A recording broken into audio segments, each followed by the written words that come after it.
Rishi's trying to keep talking about free ports, and the STV so-called political editor is going, are you saying that the Scottish people have no democratic right to express their own opinion on Scotland's democratic future? And, that's a totally strawman argument to bring in democracy. To imagine that democracy is somehow being denied in Scotland is a strawman argument, which means that you build up an idea which is not a real fact. In this case, pretending that there's no democracy in Scotland. Well, you see, the people of Scotland decide their democratic future every time they go to the ballot box, whether that's at a local election or whether it's at a Scottish election or whether it's at a British parliamentary election or perhaps at a referendum. You're always, when you vote, you're deciding Scotland's future. So the people of Scotland have democracy. We express our democratic opinion on Scotland's future every single time that we vote. That's the constitutional reality of the matter.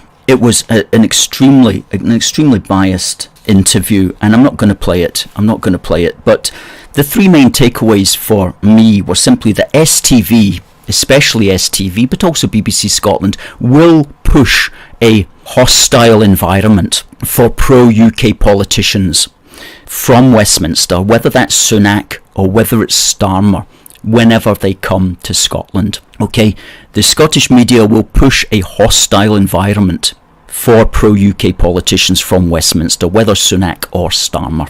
And two, they're not interested in why these politicians came up to Scotland. They're only interested to use them as props to push the SNP agenda, to push the democracy being denied agenda. And the third takeaway for me from that as well was that they will use straw man arguments based on the false concept of some kind of denial of democracy in order to aggressively push their anti-UK agenda.